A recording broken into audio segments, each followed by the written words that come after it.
I've been stabbed. Sweet. Hospital. What happened? I don't know. I was a 15-year-old boy that went through a traumatic experience in life, but I didn't deal with the trauma.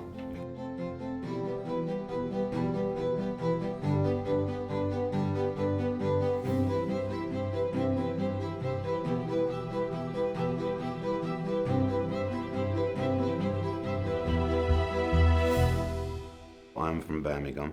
Like my experience as a child, and I actually have got some really good memories of being brought up by my parents, as well as my uncle and auntie that didn't have any children, so I was brought up by two parts of the family. This is the early 80s and stuff. There wasn't really much ambition, if that makes sense, in that, because the way the discrimination was at that time with racism and so on, and witnessing that and how people were towards us as Asian individuals and families and stuff. I actually wanted to be a bad boy. I was quite intrigued in seeing some of the elders, kind of the community, protecting the community from racism. There was a time where our Asian females were getting robbed of their gold and stuff like that. So in that kind of concept, if that makes sense, to a pillar of the community, but at the same time, that don't let people come into the area and trouble our community, if that makes sense. When I was first picked up, I think I was about 8 years of age and that, and it was for something. I didn't get charged or anything, but some school got robbed, and I was in the vicinity, and honestly, I wasn't involved in it. But the one guy pointed a finger at me, and then obviously the police took me into police custody, and that. There was fear. I was scared. I'm an 8-year-old child. I'm thinking, what's going to happen to me? Do you know what I mean? It's like thinking about some of the consequences that might come from this, and so it was a fearful time, really. When I was in school and that, and it was like my brain wasn't functioning to that capability, if that makes sense. When I was seeing other individuals in my class, like really good at doing what they were doing, and I wasn't able to do that. Do you know what I'm saying? And then I couldn't articulate to the teacher that I can't do that.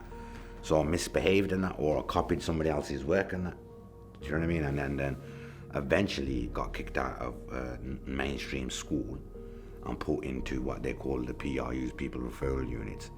When he was placed in that environment, getting involved into criminal activity became a norm because everybody else was doing it, and because you wanted that sense of belonging, there's a catalyst to it. So and then the years go by, and then you're in and out of the system. And I remember the time when I was like 15 years of age, and I think it was, and I got stabbed.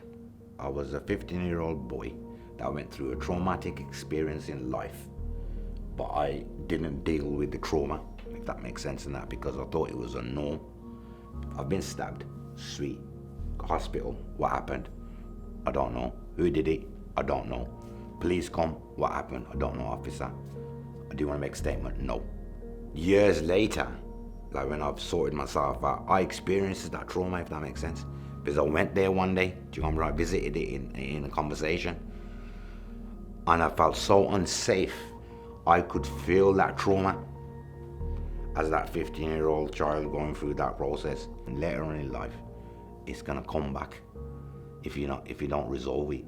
The first time I went into custody in a Young Offenders Institute, I was 16 years of age. At that time, from an ethnic minority aspect to it, there wasn't much Asians in the prison system. At that time, back in 1997 it was. And we used to get racist slurs and remarks said to us outside of the windows in the night time and that, you know, trying to get out. And we had to protect ourselves, and it's even making me kind of emotional thinking about it, because you're in an environment that you're meant to be protected in, but you're getting racist slurs said out the window, and no one's actually taking no action around it. And that was the kind of environments that we kind of grew up in, really. Do you know what I mean? In the prison system. From 1997 till 2000, I was in the Young Offender Institutions on multiple different levels and different offences and more serious offences and stuff. And then kind of ended up in the adult prison estate in 2003. So that was when I was 22. I think every time I went in, the harder it got. Earlier on, it was a bit more excitement.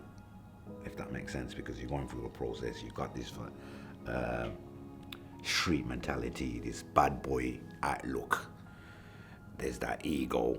Do you know what I mean? You're one of the lads. Do you know what I mean? Trying to get it, you can have it. You know what I mean? You got a reputation. But then as time goes by, you're still on your own in that cell, and regardless if you got a bad mate or not, you're still left with them thoughts and them. And the more serious offences they got, the more serious birdie looking. Do you know what I mean? And what I mean by birdie is serious jail time and that.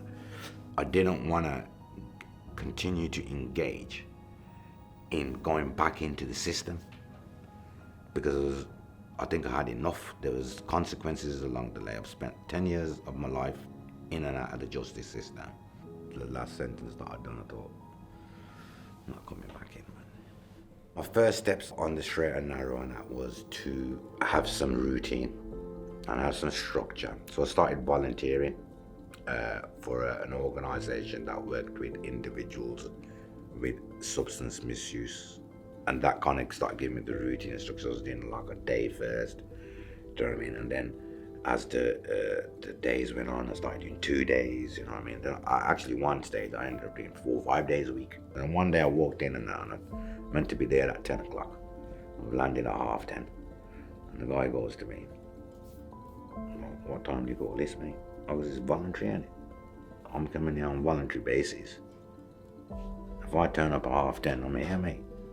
He goes, let me just tell you something. You're saying you want to work in this field or you want to do similar stuff and help people and that. You got to be manageable around your time, mate. If you was going into a full-time employment, would they expect you to be there at not 10, at 9:45? Or your good practice would be for you to turn up about 15 minutes early and leave 15 minutes late if you have to. At that time, I didn't like what he says because I was thinking he's taking the mick and that. Do you know what I mean? But through hindsight, I know exactly what he meant now, so I'm grateful for that. At that time, in the country, there was 2 liaison and diversion services that were employing ex-offenders into coming into police custody. And basically, they're there to support vulnerable individuals by doing assessments and putting adequate support in place for them on release. And the criteria for that role was that you had to have lived experience in the criminal justice system and lived experience in the mental health. So I had both. Applied for the role, got the role.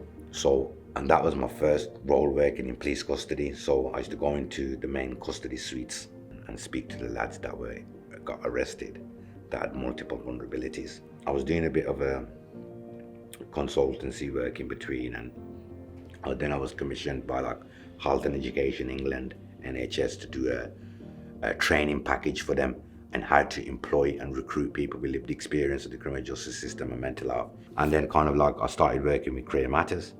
I'm trying to get education. First I started as a stakeholder development lead, and then now I'm the national health and justice lead and the lived experience charter lead. I'm working across multiple projects across the criminal justice system, as well as the social health and social care aspect to it. Started from volunteering.